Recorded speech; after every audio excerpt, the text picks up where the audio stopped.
Hey, everybody. I just wanted to take a moment to let you know that this podcast is brought to you by Elderwood Academy. Elderwood Academy are artisans. They craft amazing gaming products with their hands. I'm talking about dice trays, dice boxes, deck boxes, dice, and so much more. I have 2 of their incredible spell book boxes. They are the most beautiful thing I own at the table. They have custom inserts, so whether you're playing card games, role-playing games, board games, miniature games, you can get the right insert for your spell box for your game. You are definitely going to want to check it out. So here's what you should do. Head on over to elderwoodacademy.com/don't split. That's elderwoodacademy.com/don't split. That way they know we sent you, and you are going to want to check out a whole catalog of amazing products made with wood and leather and love. Love, people, the secret ingredient of all Elderwood Academy products. So go check it out at elderwoodacademy.com/don't split. This is Tabletop Babble. I'm James Introcaso.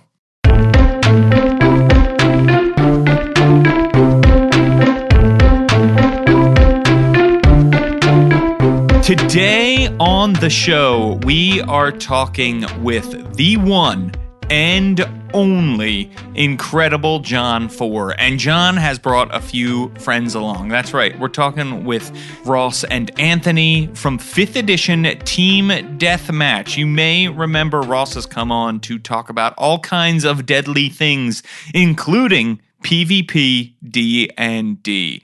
So let's go chat with them. 5th edition Team Deathmatch with Johnn, Ross, and Anthony. Here it is. Okay, everybody, now I am here with 3 of my favorite human beings on the planet.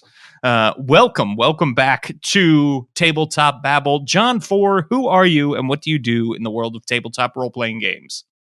So I run the website roleplayingtips.com. I help game masters have more fun at every game with unique game methodologies and approaches and tips and advice. I co-wrote. By that, I mean I wrote a small portion of a massive campaign with you called The Demon Plague, and that was an exciting project. That's who I am. I live and breathe RPGs.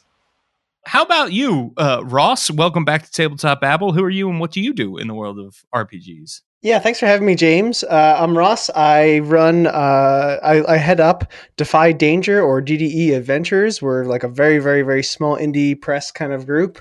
And we are focused in the RPG world. Our niche is twofold.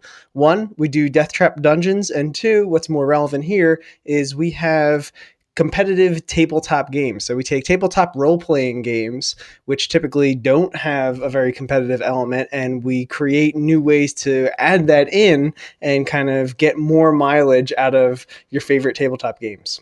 Yeah, it's excellent. Got to play some 5e Team Deathmatch during the Kickstarter. We were robbed, I will say,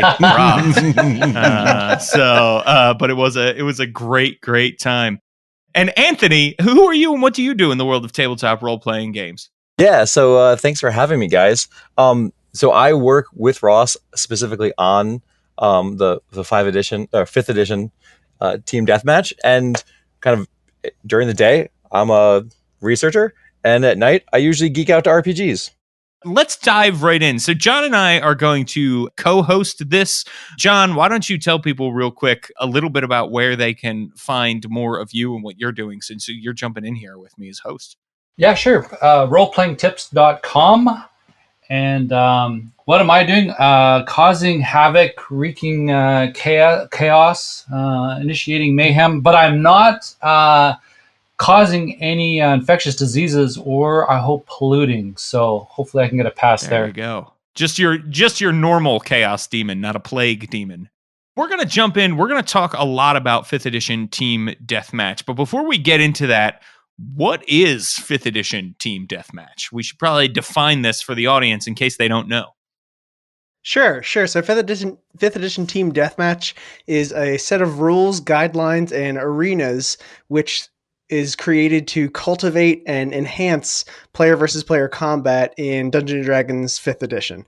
It's very specifically team-based, and that's very purposeful because we feel like going into battle with your comrades in arms against another team is really part of the game. You know, it's a teamwork game. You're always playing as a group, and so we have just recently wrapped up a Kickstarter. We're in the process of going through final edits and are about to start shipping out rewards in the next week or so, actually, where we're putting together a full product of, like I said, guidelines on how to do player versus player, how to make it work. There's so many tales of groups that have tried to do PvP. They just kind of got something stuck in their head and they gave it a shot and kind of came away with it disappointed or, didn't really quite work out for them, and how kind of explaining how we've been able to, as a designer group, make that possible. And the biggest thing and the biggest piece of that, of the Kickstarter,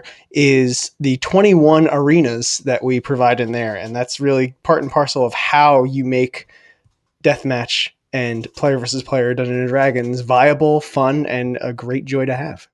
I think one of the things that is truly very cool about this is just the amount of fun that you have while playing this.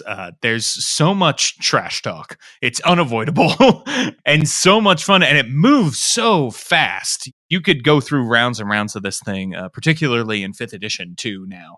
It's just tight. It's really well crafted, and it's clear a lot of thought has gone into it.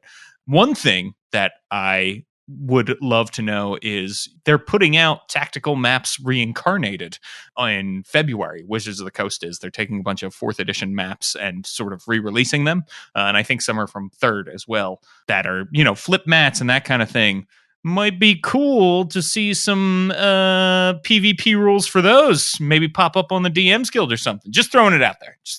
Oh, that's a great idea. Yeah, and the maps themselves are what we would consider that the tactical maps that are coming out. We would consider some of them a little bit too large or a little bit too boring. Sure. Yeah. I was going to say bland, but boring. Yeah. Road.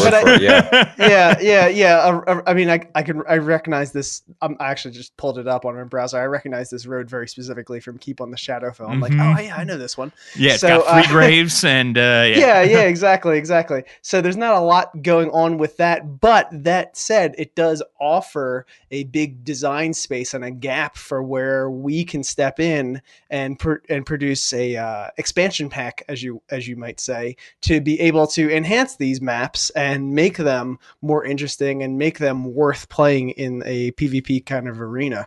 And that's something that we are planning. Like once the Kickstarter's, once the main thrust of that is wrapped up and we fulfill all our obligations, the next step after that is going into expansions, because we have a whole slew of more arenas that we just didn't have space for in the main book. So that'll be coming down the pike. One of the things you mentioned is that you take RPGs, existing RPG rule sets, and make them competitive when they are not. And I think, we've seen a lot of talk in the last several months about, like, should RPGs like D&D be competitive? How does that work? That sort of thing. So how does it work? What do you have to do to the rules to make a competitive RPG out of an RPG that isn't typically that? With a system like Dungeons and Dragons, it's pretty easy. Because when you think about it, the game is always team versus team, right? It's the adventuring group versus monsters or a squad of knights or whatever, and there's a map. So that makes it kind of easy. There are always traps involved, or there are traps in a dungeon, right? There are environmental effects in a dungeon, right, that get activated, or magical shrines. And I think, just to jump in real quick, I think too, something that a lot of people need to understand, like, you can play D&D however way you want, obviously, but at its core, what we embrace and recognize is that just the rules as written in the books, Dungeons and Dragons is a game about killing monsters. That's what it is, right? You go into a dungeon, kill monsters, and take their stuff. There's all sorts of ancillary things that happen along with that, and that's awesome. But that is like the real, like, core nugget of the game. And so we just kind of like said, okay, we're going to do that. We're going to go balls out. Right. how can we make D&D a fighting game instead of just a game where you're working with your friends? Fight your friends instead. Which, come on, who hasn't wanted to reach across the table and stab the paladin in their party, right, for doing something, or the rogue, right? Yeah, and because it's always, there's so many times, and like so many people who play D&D, like after a certain amount of time, you run into that where people are like, well, what if we wanted to do this? What if we wanted to do this? And then it becomes, when it goes wild and people just kind of run with whatever they kind of like cross through their head, it becomes very disruptive to the game because they're using, when they go into PvP, they're thinking, okay, I'm using the character that I use for my regular campaign, and this is my long running thing, and now this is a major change to the plot and story, and that's like a big issue. So 5th edition Team Deathmatch has no plot and has no story. So it just works out great. It does have a plot. That plot is gore and death. And, right. And how quickly can you get that killing spree or wipe the floor with that other tribe, right? Yeah, and I think something too that like for Anthony and I, it's so just obvious to us and core, and because we've been living and breathing this for years now, is that 5th edition Team Deathmatch has various respawn mechanics. It's a little bit different with each arena, but they're all pretty kind of similar, where you go in, you fight, you die, and then you respawn again. And we're not trying to say, oh, which team can kill off the other team the fastest or anything like that. It's who can kill the other team the most often. Because there's so much randomness to die rolls in D&D. I mean, the D20 is the basic mechanic there, and that has such a range. Luck can really throw you out, and that can make or break the entire match. And then it's just a game of, okay, who can roll better? Well, that's boring.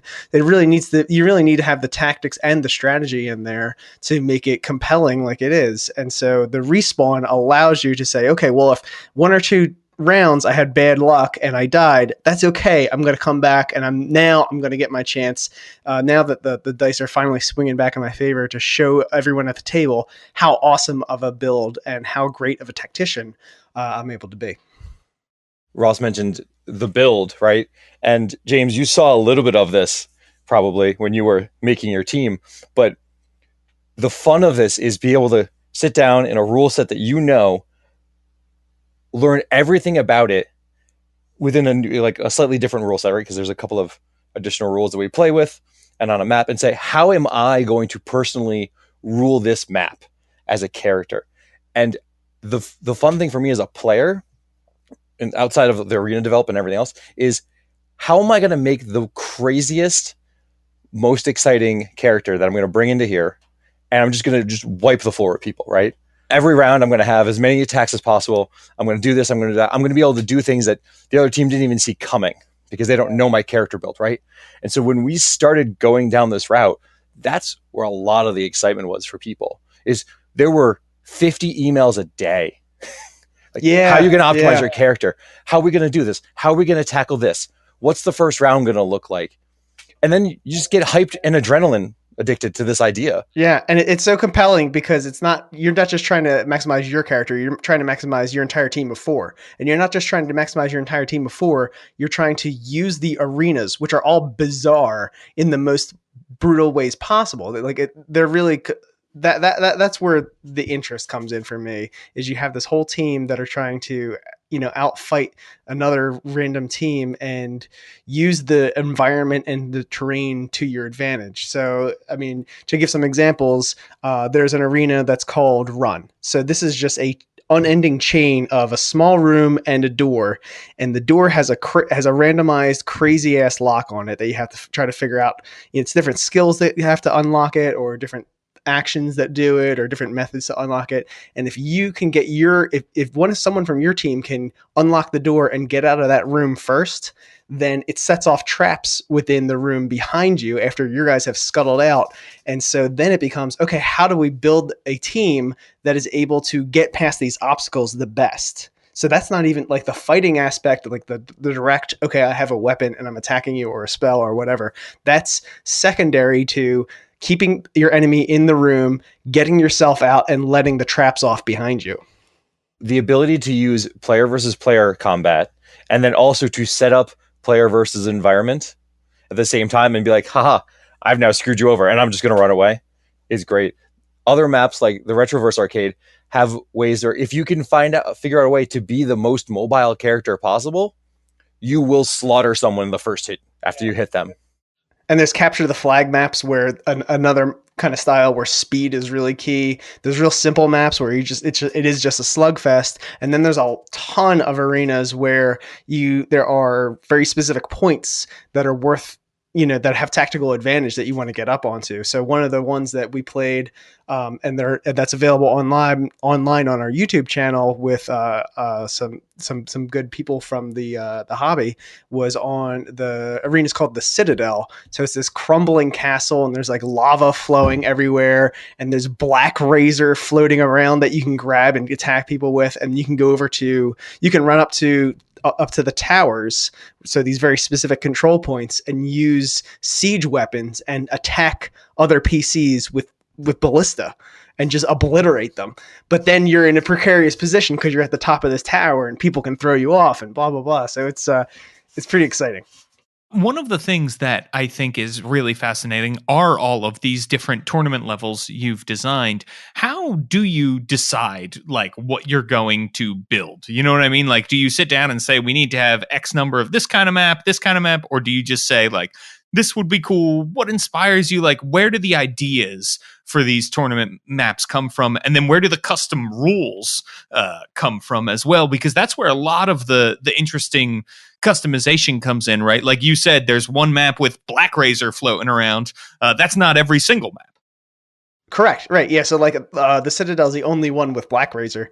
I mean, when I start designing, I always think of like a cool concept first. So like I can remember distinctly sitting in my office, and this was a while ago, and it was like the week between Christmas and New Year's, and I was working, but I was like not really working, and I was just like thinking to myself like, wow, you know what? I really like forced movement. That's really fun to see, like people have to like move around in the map from spells and whatnot. I should build an arena that's entirely based around that. And then one thing led to another, and I was like, what's also really cool are pinball machines. So there's an arena where you're literally pinballs just being like slammed around all over the place, and no one can move on their own, and you have to like tactically angle the pushes and the pulls and the ricocheting effects to the best ability. So for me, the start is always like, okay, I have this really like weird nugget of an idea that I think would be really cool to do. I guess another example is one of the newer maps that's in here is Strike the Earth. I'm a huge Dwarf Fortress fan, which is this like crazy ass video game, and it has nothing, like hardly has anything to do with Dungeons and Dragons. And I was like, yeah, I totally like Dwarf Fortress. I should like throw a bunch of Dwarf Fortress stuff into an arena and just make it work. And I was like, yeah, what's in Dwarf Fortress that's super deadly and would be great for a deathmatch? And so I was like, okay, well, definitely a mining cart that's going to run around and smack people, lava, adamantium, blah blah blah, track changes, and just like started thinking about a lot of dynamic things. Like movement is really key in deathmatch, because that's what keeps it interesting. You don't want to have just like two lines of four PCs just wailing on each other. You want to have things that are just dynamic. So you always think about like what cool, fun, fast moving kind of action can happen. And that kind of gets the kernel of it going. And then in terms of like rules and refinement, there's definitely a process of playtesting and going through things. And one of the things we're always looking for is, well, we have a big stockpile of arenas now. Do we already essentially have this arena in a slightly different format? Does this concept already exist, and should we be repeating? So we're always searching for like, how do we do new things? So for one of the examples, one of our backers, this guy Will, he put together a really awesome arena that we will be publishing probably in March, I'm thinking, for our first expansion pack. It's like this wind tunnel, and it has these like huge fan blades on either side, and it's this like really long corridor, but it's like pushing people and it's throwing ranged like projectiles and arrows and stuff like that all over the place. It's nutso, and I love it. But that was one of the ideas, like that we didn't have something like that, and that's real dynamic and that's real fun. So like you can think of any video game you've played that has an arena in it and be like, I like some of these concepts, right? I want to put this on a tabletop, right? Whether it's side scroller, right? We have a couple of side scroller type maps because let's face it, the fighting games we grew up in were side scrollers. So we want to take that idea and how do we make that? Yeah, there's definitely like a video game designer kind of vibe to a lot of things where the like internal in-world logic of things doesn't really matter. We're just like, okay, well, what kind of, we want to make some kind of cool thing or some kind of cool mechanic that's interesting to fight over. Let's do that.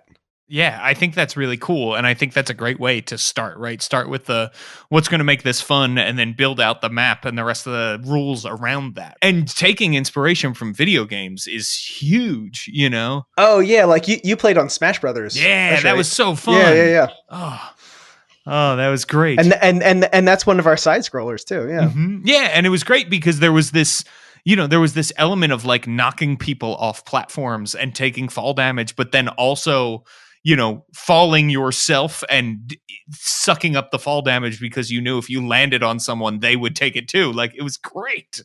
That's learning the map, right? And like connecting the dots and saying, oh, this is how the map was supposed to work. Now I get it. And there's always a light bulb moment when you're working on these things. And if you don't see it as the designer and you pass it off to someone and say, hey, take a look at this. And they start asking you questions like, wait, so-and-so is going to be on A5 and they're going to go here. And then this whole chain of events is going to happen. You're like, yes, that is what we want to happen. And the only question is it unique enough? Is it brutal? Right? Because we don't want wimpy effects that don't really have an impact on the game. Because as an editor, Ross is always just replying, that's not brutal enough. What can make it more outrageous and more more unique, more outrageous, more memorable? Let's face it, right? The pinball map is a great example of that because who has ever thought that pinball was cool? It definitely had a moment, and then I feel like nowadays like pinball is not a cool thing. But you look at that map and you're like, holy crud! There's all this physics I got to work on. Oh. And it's all within like core D&D rules. Like we have respawn mechanics. We have a couple like things like that are a little bit out of left field. But for the most part, it's all just like, okay, here's the core D&D mechanics, and we're going to work within that framework. So even the so pinball and Smash, actually, they're both side scrollers. But the how it works is like, okay, it's a floor like normal, and here's blocking terrain like walls and stuff, and then you get pulled towards one direction, and then if you look at the map of the arena, it looks like you're in a side scroll and you're falling, and you kind of like play little tricks like that to kind of get the effect, but you're still using the core 5e mechanics. You're still within that realm.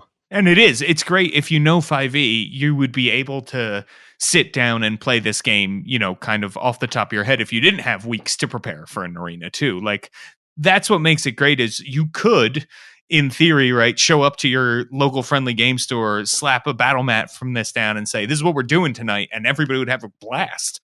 Yeah, we actually just got, and part of the Kickstarter are these 11 by 17 cardstock maps that are for all the arenas, and we actually just got the shipments in the other day, and they look so good. And like I've just imagined like players just being like, boom, slapping it down, and like people will be like, what is this? so Ross, you don't even have to really imagine it, right? This is starting to happen. Was it Jay Elmore just ran this last weekend? Yeah. He brought it to a con and he just put it down. He put the signs up. Yeah, he just printed them out. Mm-hmm. And just said, hey, I'm doing this. And he had teams playing. Because like a match takes like 45 minutes to an hour, something like that, right? You just you play for an hour or something like that and you're done. Yeah, or if in person you're like, we're gonna do this for 30 minutes and you're gonna see how intense it is. But I took one of these maps to my home group before they had like really known about the Kickstarter. And I just said, listen, we're going to try this out. It's going to be a smaller map. It's going to be 2v2. And we're going to work through this system. The first round is slow and then everyone gets into it. And it's like, oh, this is something we could actually do. We probably aren't going to do this every single week, but as a supplement to a different type of game, a different change of pace when there's, too much of a slog going on with your role playing and you want some combat. Yeah. A backup when you like show up at the host's house and you're like, oh, I'm DMing tonight and I totally forgot my notes. What do we do? You pull this out and like, all right, we're going deathmatch. But you can see people starting to get it. Like, oh, I'm playing a game which is normally competitive, but it's a competitive with me versus maybe the DM usually. But now it's me versus the guy right next to me in initiative. And I gotta run away from them, which is a change of pace for them, which is always nice and exciting. Yeah, tell me about the most epic match so far that you guys have experienced. I think I'm gonna have to go with when we were running the Kickstarter and we were running the demos, when we were Twitch streaming, watching everyone rooting for players to get on the teleprompter and just telefrag people. And like, you can see all of the players are just like, come on, someone's got to do this. Come on, someone's got to do this. And I think that was actually on the Citadel one, although this kind of thing happened a few times, but specifically on the Citadel match, like people like saw. So there's all these. When you respawn in Deathmatch, for most of the arenas, you teleport into a random spot, and so what happens? So there's a specific. Normally, you can't teleport into a place that is occupied by a creature per 5th edition rules. So there's a special game breaking thing that says, okay, well, if you respawn into this random spot and there is a creature there, that creature's totally dead. It's telefragged, right? Just splat. So at some point in the online match, all of it started to dawn on the players, and it definitely dawned on the audience in the Twitch stream that they were like, oh man, if he moves there, does this, and then does this other spell thing that he has that we all see, he can get like a bunch of telefrags. Anyway, and then like the chat just goes nuts with that, and they're like shouting and stuff like that, and they're like, the next guy coming in is gonna have to roll a D4, and if he gets a 1, it's a telefrag. 1. It was the fury and the excitement of seeing that is pretty fun. And John, I say that is the most memorable one, I guess, in recent memory. 2 years ago, we started playtesting this at Defy Danger East, and we had a live tournament. And in that live tournament, Ross was playing. It's a rare treat. It's a rare treat. He also has a target on his back whenever he does. We had updated the design to run, and then we were playing it really for the first time live with people. And that everyone bought into that match to where it was like click, click, click, 8 people just kind of going through the DM turn. And every time we hit the DM turn, waiting, like looking at people's faces as I'm about to flip the card for what the next door was going to be, what the next room was like. Like everyone was on edge, and like what trap was going to be sprung and that kind of thing. And how quickly the spheres of annihilation were going to gobble them up. Oh yeah, that's a part of the map. There's spheres of annihilation that chase everyone. Gotta call the weak. I distinctly remember that map and just how exhausted everyone was at the end, because they were literally trying to run. All the characters were breaking from combat and running away. It was like Indiana Jones scene, Boulder coming down the hall at him. Like everyone's panicked, but they're all still trying to win too. Yeah, and that's such a great example of like why Deathmatch, why I say that like it gets more mileage out of the game, because it opens up all these like interesting strategies and interesting tactics that you use parts of the game, rules of the game that are always been there, but you never really paid attention to because there was no point to them. So like actions like shove aside, dash, like all these like weird things that you're like, corner case, I guess you can use this and it'd be somewhat interesting. Like there's times when it's like it's life and death. So for example, another online match we had, it was between Gnome Stew and Dread Gazebo's guys, the Black Candle company. And it was the arena is called Slaughterhouse. It's like two levels, and on the top level there's a big opening, and you can it could fall down to the lower level, and there's all these conveyors, and there's a huge giant pit in the center with all these grinding gears. So there was so many times where the shove action of all things, which you almost never use in normal D&D, like very rarely, like that was the key, man. Like if you could just muscle someone into that pit, you got them. You just did it, and that was like the cool trick to do. That's awesome, and it sounds like it's really amazing as a spectator experience too, not just for the combatants. Totally. Yeah. I mean, it's like watching two sports teams go at it. And especially like when we were able to get like people who, at least had some sort of presence in the hobby and, like James and all that, and, who have a podcast or a blog or, what have you, like people that other people recognize. And you're like, oh, look at this guy, like fight for his life. Isn't that funny? Well, I will say, I don't want to brag, but I will say that I did have 2 kills on our team. I felt like I was maybe being dragged down by the rest of them. I'm just yeah, they're weighing you down. I hear you, turtle. Yeah. Certainly some lead weights on that team. Not pointing any fingers, as it were. Just saying. Hey, everybody, I just wanted to take a moment to let you know that this podcast is brought to you by Kobold Press. Kobold Press are the makers of fine 5th edition third-party products. I'm talking about the Tome of Beasts, the Creature Codex, I'm talking about the Midgard campaign setting, and right now, I'm talking about Deep Magic for 5th edition D&D. We're talking about elven magic, battle magic, clockwork magic, time magic, room magic, illumination, so much more, all for 5th edition. It is a series of PDFs. There's nearly 20, and new ones are coming out all the time.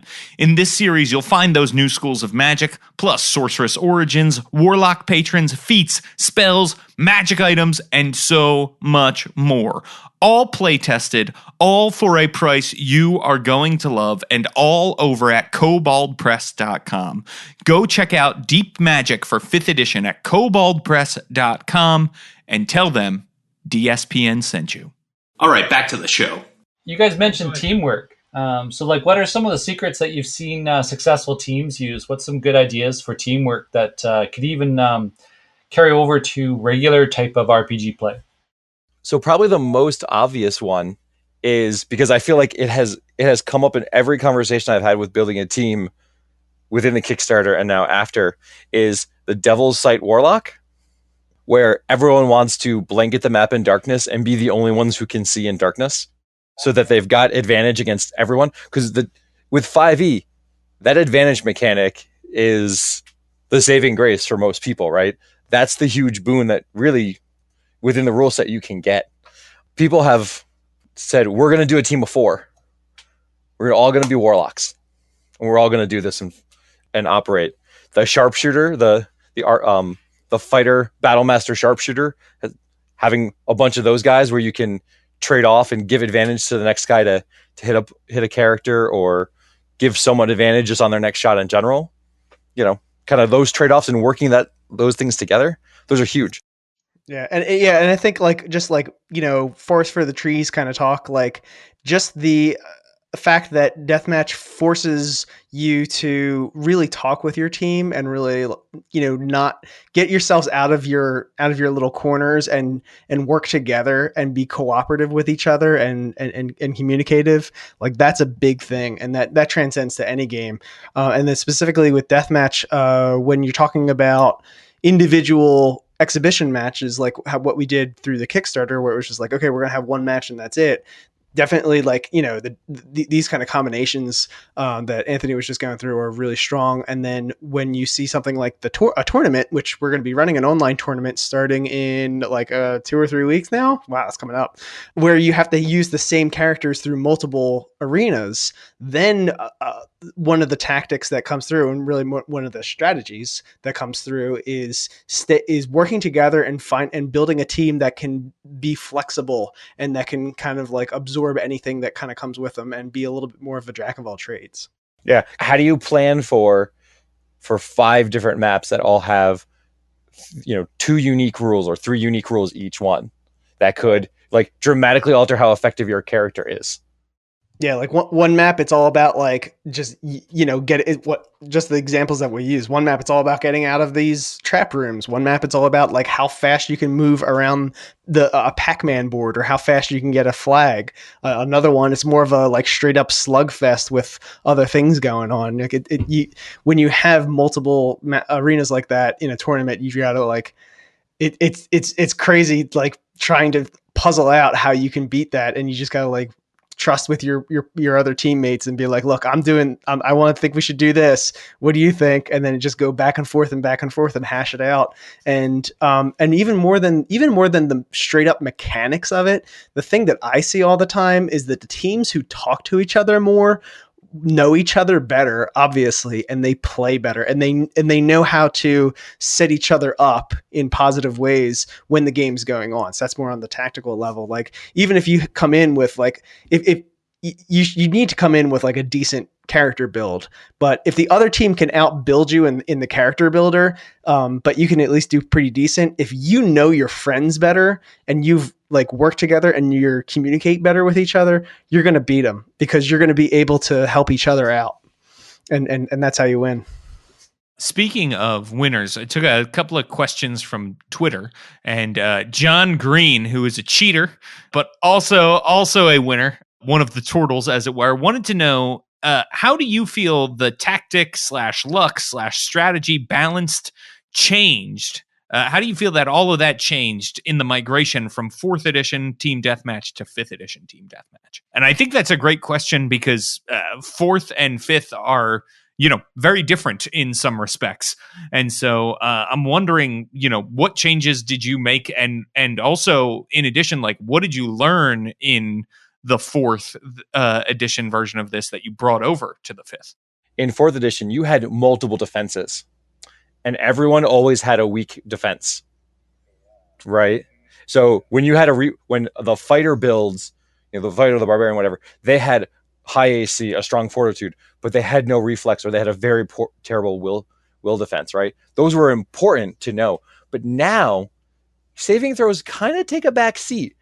Armor class is huge, especially for dealing damage. Obviously, the wizards and the spellcasters have their ways to deal damage, but there is an unbalance with armor class, and things like shoving into a pit of grinding gears, which happens like that, and that it doesn't matter what your armor class is, so that's a different aspect to it. But you're right, but you're totally right on that armor class is like, so armor class is bigger, so your build is more important, I would say, in 5th edition. Yeah, and advantage wasn't even a mechanic in 4th, right? So we've had to kind of reconfigure some things to be like, okay, instead of giving a flat plus to the hit, right? So if you give a +2 to hit, that's a 10% increase, right? Well, advantage is a little different than that because you get to roll a die. They could both be 1s. Let's face it. Doesn't happen often, but just having to balance that mechanic out it has a different feel to it. And for me, sometimes it actually felt kind of light and weak compared to some of the bigger, kind of harder hitting things that we did in 4th. Yeah, that's probably one of the biggest things that we struggled with, is keeping like hit point bloat and weakened damage outputs. How do we overcome that with 5th edition? And I think without like making it too complicated, because you want the game to be like complicated enough that there's interesting options, but you certainly don't want it to be so complicated that people just have like analysis paralysis every time.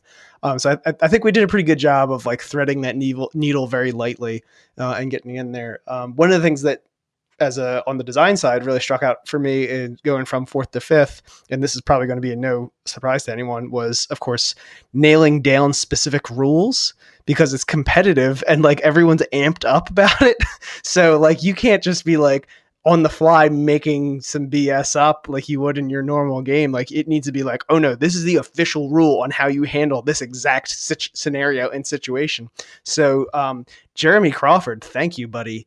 You have saved my bacon on this so many times, because he has so many like official rulings that come down, and I always like read his stuff, and maybe this is just because it's text and it's coming across wrong, but I kind of get this feeling like he's kind of annoyed by people who are taking his game so seriously, and he's like, come on guys, just chill out, it's fine. And I totally get that, but at the same time I'm like, yeah, you need to tell me how this Arcane Archer's stinging shot exactly works, because that's super important right now, and getting that down. And so one of the things that we've learned to do with 5th edition, and we did this to a certain extent with 4th, much more with 5th, is kind of the idea that during a match you need to play to the ref. So if the ref is interpreting something some way, you make your argument about it. But if they like put their foot down, that's how it is, buddy. Because this is a fast paced game, and you just got to do it. Or some things are just, especially on spells, are so vaguely worded because it's really like just working on the standpoint of like an environment that you just got to look to the ref and be like, how are you ruling this? And whatever they say, that goes for the rest of the match. And there you go. Yeah, I think that's it's key, right? We're talking a lot about the players and everything here, but the ref role is super key in moving things along, keeping things fair, keeping things straight. It is a different role than you play as Dungeon Master in some ways, but it is just as important. And that's one of the reasons. And just real quick, that's one of the reasons why in the official, in our documents, we don't say Dungeon Master, we say referee, because that's really the role that you're taking in there. You're herding cats and doing that. Also, Dungeon Master is a trademark term that we would never publish because we would make sure to read the SRD and make sure of that. And we did, to that point of the referee. So last year, I almost started umpiring baseball games, because I'm a huge, I guess my third axis of interest is baseball, and like for Little League? For Little League, and then high school teams. Oh, that's cool! I didn't know that, bro. We're finding out so much about each other. Well, but then other things took precedent. But I started attending meetings, and I started kind of going down that training path. You have to approach it differently. It is very hard if you are the referee to not pick us, like to not have a side. Right? Like your friends are playing a game, right? And you're trying to give a ruling and be like, no, this is the rule. And I'm sorry that it doesn't work for you or works against you right now. So it has that whole thing has really made me appreciate how hard it is to be in the middle of something like that. And just to keep calm, right? Because when you're excited, things get missed. And this has definitely happened in our live stuff. But like if you go onto our YouTube videos and see all these matches that we had during the Kickstarter, like you'll find mistakes all over the place. And you're just like, sorry, we did the best we could. It was just going too fast. Mm-hmm. I mean, there are player mistakes, which is kind of almost by design, because the goal is to move fast and kind of like see how well you can handle the speed of it. Yeah, put the pressure on players to force them to make mistakes. Like you're in such a time crunch that's going to be kind of like what separates the amateurs from the pros is like, can you not only play this game well, but play this game well under a lot of stress? Mm-hmm. And remember all the rules that you like built this complicated third level character with. But then from the referee, you think you might know your Dungeons and Dragons, but you don't until you dive into this stuff, because Ross and I and other people who are involved on the design team, we have had discussions about this stuff that get pretty long, and from like, why is this a rule? But it is. Yeah. It's in the official book. We're trying to make sure that we're playing. We made a decision that we're not making a huge add on top of D&D. That's like a unique thing. We're going to have crazy arenas, fun win conditions, and push the game to be adrenaline packed and combat oriented. So how do you do that? You have to know every rule and how they're always going to interact with the crazy arena that you've dropped on top of that rule base. But always within the framework of, okay, these are all the official D&D 5th edition rules. This is what we're working with. Yeah. Yeah. I mean, that's definitely true, right? Quick thinking. It's athletic in that way, in the way that you could, D&D, I think when we're playing around the table in a more traditional style, people take their time figuring out like, okay, my fighter's going to move here, then they're going to unleash this, then this, then this. But this, because it's a competition, feels more like, that pitcher knew they should have thrown a curveball after the fact, right? Yeah, right, mm-hmm. Right. Yeah. Why did I do that right there? Yeah. Exactly, right? Or even better, like a shot clock, right? Yeah, you just messed up the shot because the shot clock was running down. You had to do something, right? Well, one of the things we have really tried to cultivate is not the feeling of you watching a chess match, which is, you can have speed chess for sure, but chess matches are normally very slow, right? You're taking your time. You're trying to look 5 turns ahead, whatever. We want this to be chess boxing. We want you to be like so rushed and panicked and confused. Have you not seen chess boxing, Ross? you box around and then you sit down at a chessboard. Yes. So you have to take a punch to the nose. I think I'd be good at this. You would be.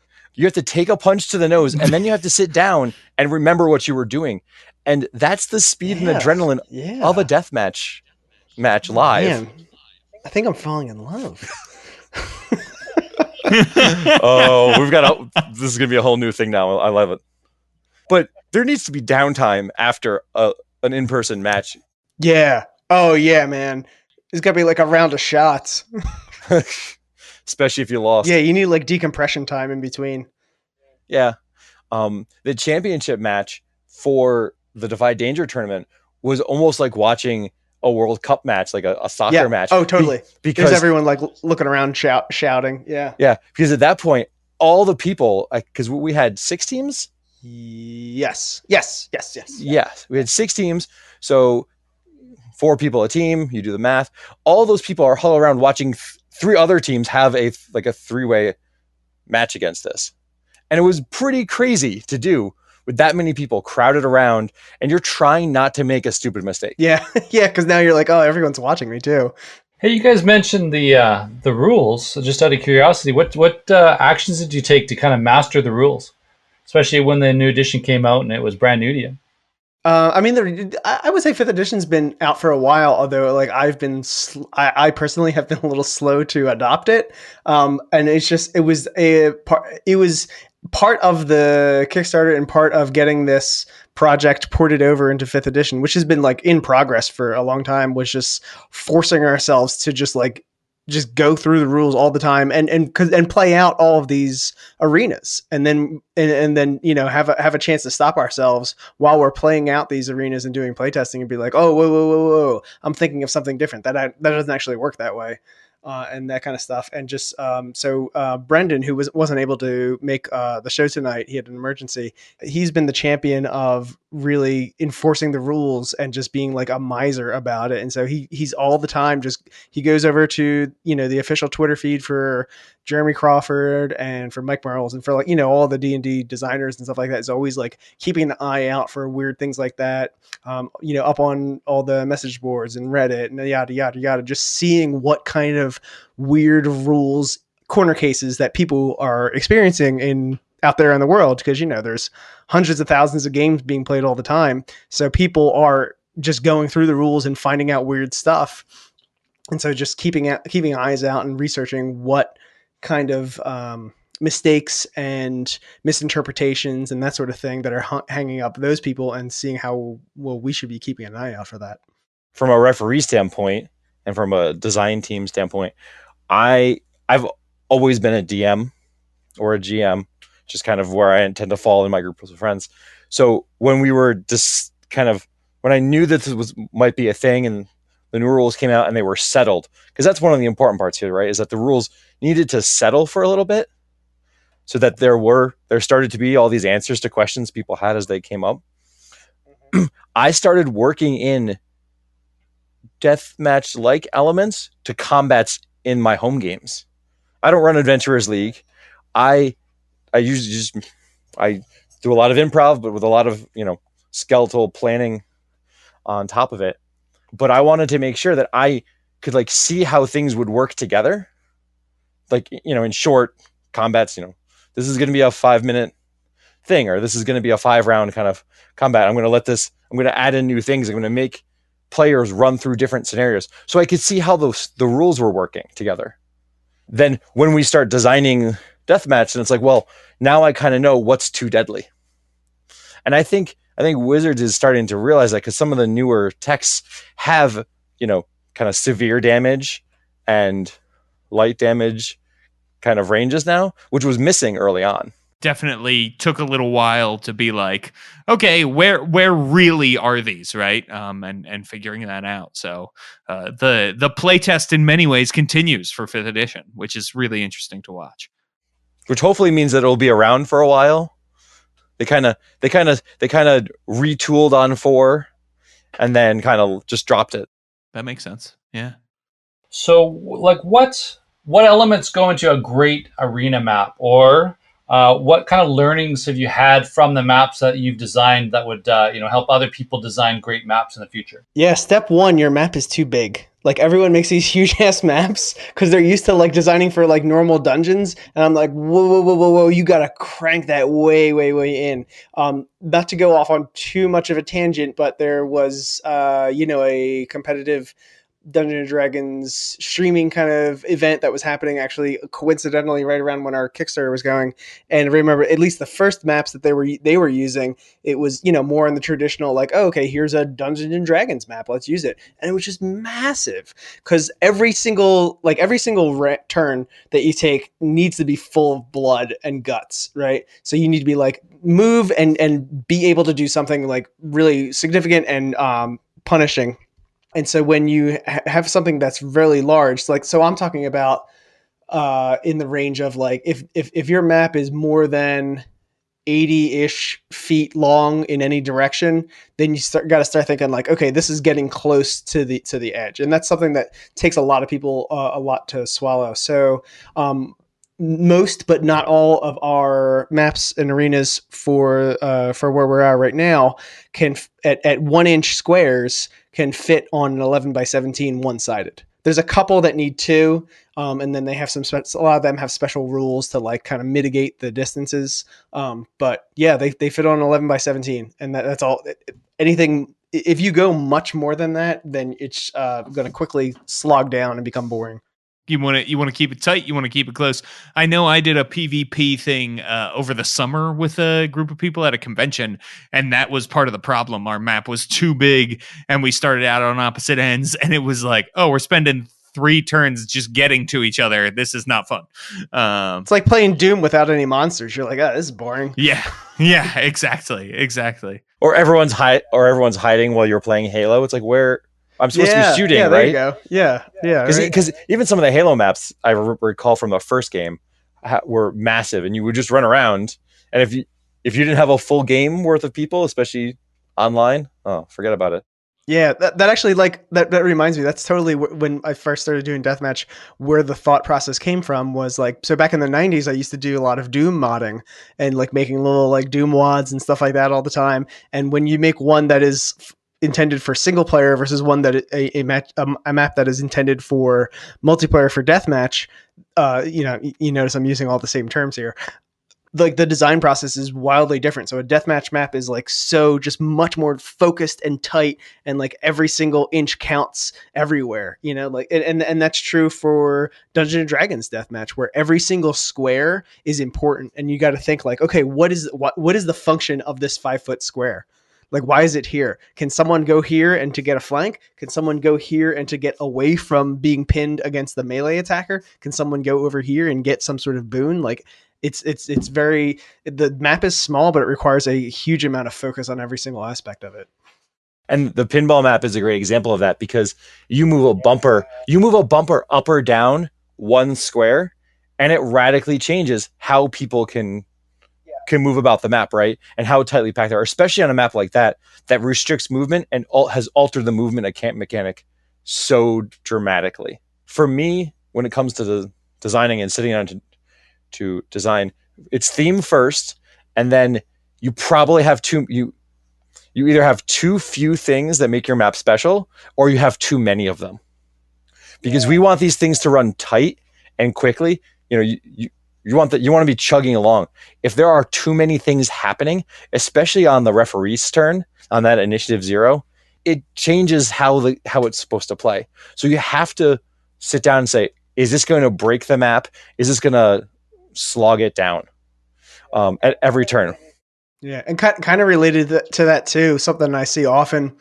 People go into this and they say, oh yeah, all the designers said this should really be really brutal. Okay, I'm going to give you brutal. And then it ends up where the players are basically fighting the map itself.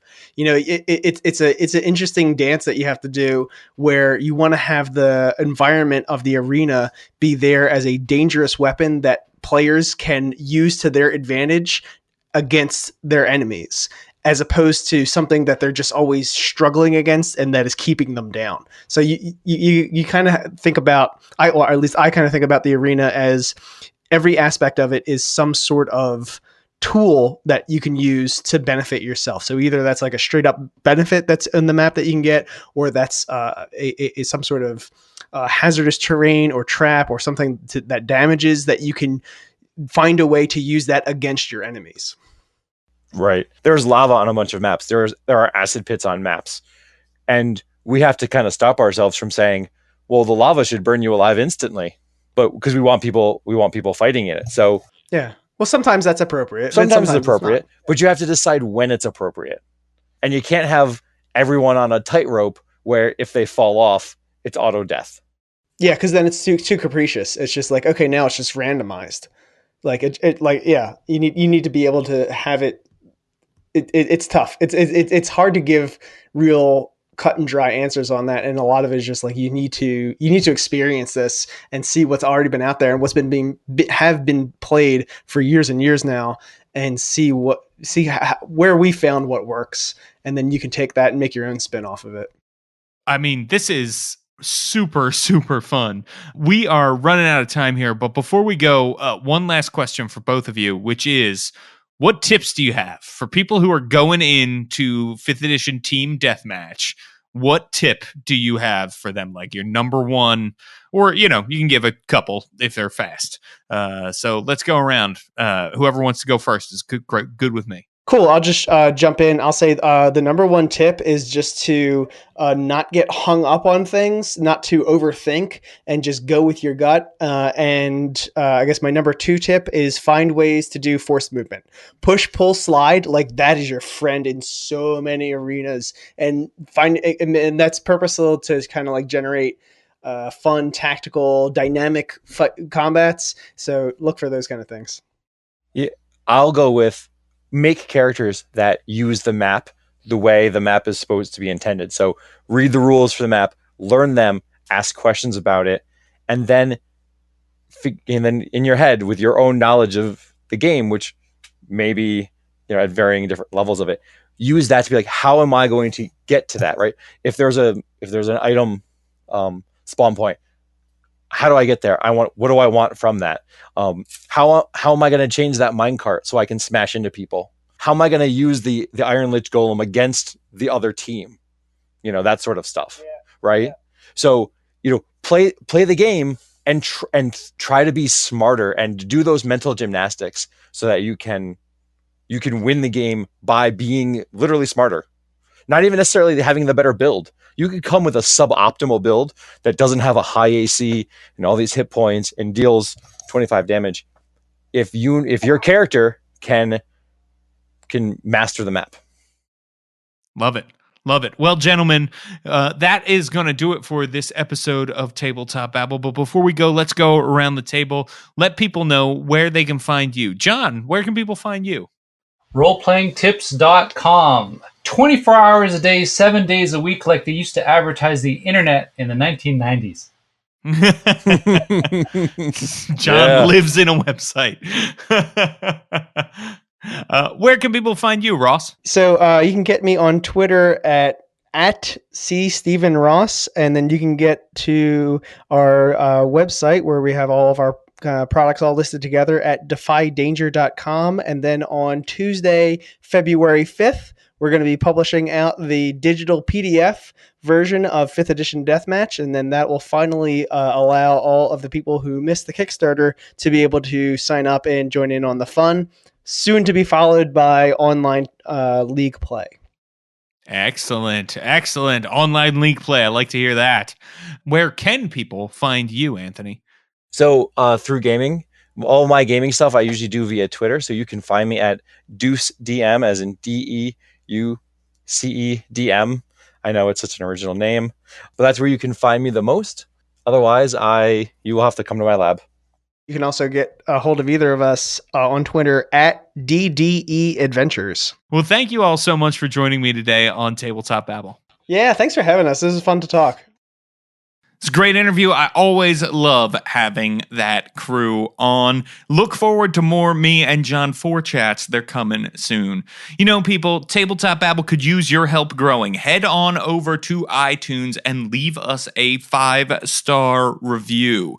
That's right, a 5-star review. Why? Because odds are your podcatcher app uses the iTunes algorithms to rate and recommend podcasts to others. So head on over to iTunes, leave us a 5-star review. If you leave a 5 stars, I'll read it out loud. You can make me say anything you want, get a special message to your friend, maybe a proposal. Haven't had a proposal yet? Would like to do a proposal, a will you marry me? Okay? I'm here for it. All right? So there you go. I'm also, just so everybody knows out there, I'm a minister. That's right, in the Universal Church of Life. I've performed 3 weddings. 2 of them were legal. So check that out, okay? So head on over to iTunes, leave us a 5-star review, and maybe propose to your loved ones. I mean, what are you waiting for already? Seriously, Philip, it's time. All right, people, if you want to know more about what I'm doing, you can head on over to worldbuilderblog.com, or you can head on over to Twitter and follow me there at James Introcaso. And guess what? I have another podcast on Don't Split the Podcast Network. It's called The Demon Plague, and it is a 5th edition actual play of the level 1 through 20 adventure that I wrote with John 4, who was guest on this podcast, called The Demon Plague. You can buy that adventure in PDF and print, and you can also listen to The Demon Plague. Details are all at don'tsplitthepodcastnetwork.com.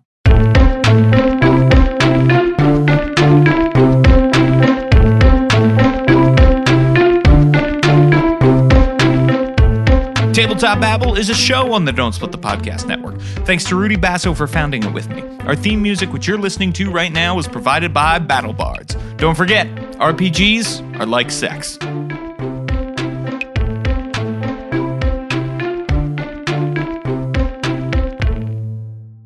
Hey everybody, I just wanted to let you know that this episode of Tabletop Babble was brought to you by The Great American Novel, a role-playing game, now on Kickstarter. Developed by Christopher Gray, friend of the show and creator of The Happiest Apocalypse on Earth, which was nominated for the 2018 Ennies Product of the Year. The Great American Novel brings a literary framework to role-playing games so that you can play the same dramatic, character-driven experience you find in literature at your table. Use a system built entirely around your characters, their motivations, and the conflicts that get in their way. The game can be used for any number of settings, including those found in your favorite novels, films, or television shows, and always presents a complete fictional experience with a satisfying conclusion every single session. Take a look at The Great American Novel on Kickstarter and help make this passion project a reality. You should also listen to our episode of Tabletop Babble where we talked to Christopher Gray about this. It is really cool. A lot of people have been saying, that's kind of my favorite episode of the year. So go check it out. And you can go to christopher.world for more information. Brought to you by Gallant Knight Games.